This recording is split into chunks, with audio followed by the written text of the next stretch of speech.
சரி, ஆசிய தலையங்கத்துக்கு வருவோம். ஜாரோ தான் இன்றைக்குமா. எப்படிப்பட்ட இருளான சூழ்நிலையிலும் நம்பிக்கை எனும் ஒளிக்கீட்டினை பற்றி கொண்டு தொடர்ந்து முன்னேறுவோம். எப்படிப்பட்ட இருளான சூழ்நிலையிலும் நம்பிக்கை எனும் ஒளிக்கீட்டினை பற்றி கொண்டு தொடர்ந்து முன்னேறுவோம்.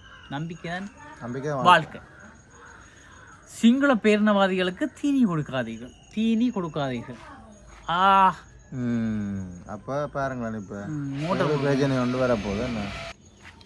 அப்போ நாட்டில் ஏற்பட்ட அரசியல் மாற்றம் என்பது சிங்கள மக்களிடம் ஏற்பட்ட மனமாற்றம் என்பதை நாம் ஐயம் தெளிவுற புரிந்து கொள்ள வேண்டும். நாட்டில் ஏற்பட்ட அரசியல் மாற்றம் என்பது சிங்கள மக்களிடம் ஏற்பட்ட மனமாற்றம் தான்.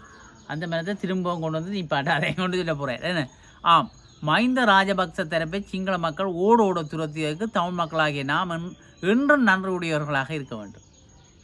யாருக்கு? சிங்கள மக்களுக்கு. சரியோ, எங்கள் இனத்தை அழித்தவர்களை எங்கள் கண்முன்னாகவே சிங்கள மக்கள் துரத்தினர். இதை நாம் ஒருபோதும் மறந்து விடலாகாது. உண்மை. 2022ஆம் ஆண்டு தென்பகுதியில் நடந்த அரகல போராட்டம் தனித்து மஹிந்த ராஜபக்ச தரப்புக்கு மட்டும் எதிரானது அன்று. மாறாக இந்த நாட்டில் யாரெல்லாம் இனவாதத்தை தூண்டி தமிழ் மக்களுக்கு எதிராக வஞ்சம் தீர்த்தார்களோ அவர்களையும் விரட்டி அடிப்பதாக அரகல போராட்டம் அமைந்திருந்தது. சரியோ, மேற்படி அரகல போராட்டம் குறித்து அரசியல் விமர்சகர்கள் பலவாறாக தமது கருத்துக்களை முன்வைக்கலாம். ஆனால் தமிழராகிய எங்களை பொறுத்தவரை அரகல போராட்டம் என்பது தமிழ் மக்களுக்கு அட்டூழியம் செய்த சிங்கள பேரினவாதிகளுக்கு எதிரானது என்பதுதான் உண்மை. இறைவனால் வழங்கப்பட்ட தண்டனை இல்லையே.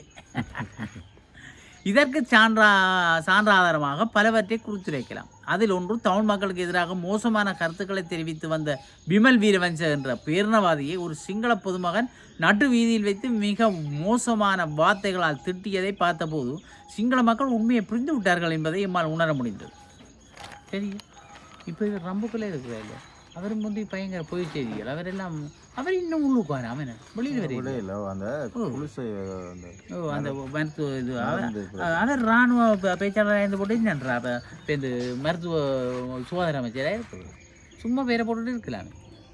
அதை பற்றியும் தெரியும் அவன் இல்லையே.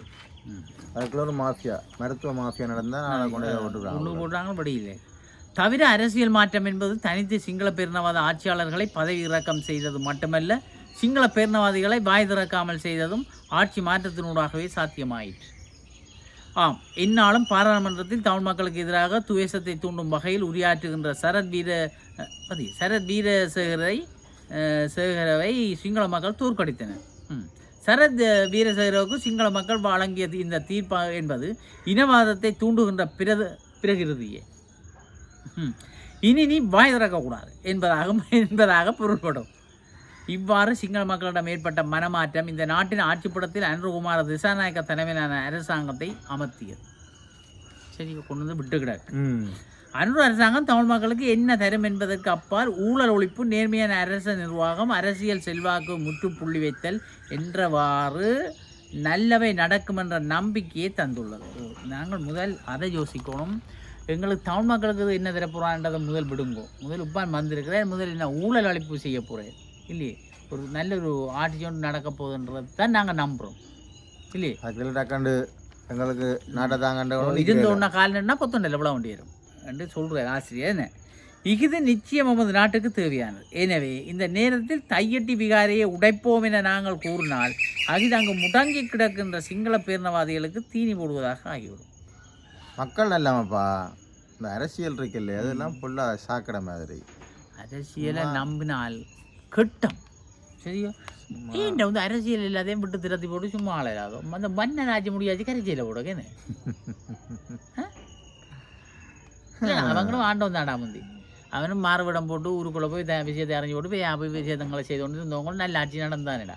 மக்கள் தெய்வமாக கும்பிட்டானே. இல்லை சில இல்லை முன்னொரு காலத்தில் அப்படி. இப்போ திடீர்னு தானே எல்லாம் மாறி இப்போ 68 அமைச்சு. அத்தோடு இந்த நாட்டில் அமைதி நிலவ வேண்டும் என்று நினைக்கின்ற சிங்கள மக்களின் முயற்சியையும் அது பாழாக்கிவிடும். இதை நாம் புரிந்து கொண்டு செயல்பட வேண்டும். சொல்லுவாங்க, உங்களுக்கு எல்லாம் விட்டு தான் பிழைச்சி போச்சு, பேர் திரும்ப துவங்குறாங்கன்னு சொல்லுவாங்களே. கதைப்பானவர்கள் தான்டா அவங்களும். என்ன மக்கள் கதை காட்டியும் கொஞ்சம் அரசியல்வாதிகள் தொடங்கிடுவாங்க. அரசியல்வாதிகள் அவங்களுக்கு ஊட்டி விட்டுருவாங்களே இல்லையே. கொஞ்சம் ஜாக்கிரதையாக இருப்பது. பரம்பரை ஆசிரியர் கருத்துக்கள் சொல்கிற பார்த்தா இல்லைன்னா கொஞ்சம் கவனமாயிரும் கொண்டு தான் சொல்கிறேன். ஏன்னா இதால் வேறு பிரச்சனைகள் வந்துடக்கூடாது. எங்கள்கிட்ட மக்களுக்கு கெடுக்கக்கூடாது. எங்கள் மக்களுக்கு ஒரு சாந்தம் அமைதி வரைக்கும் நீங்கள் கெடுத்து விட்டுறாதேங்கோ.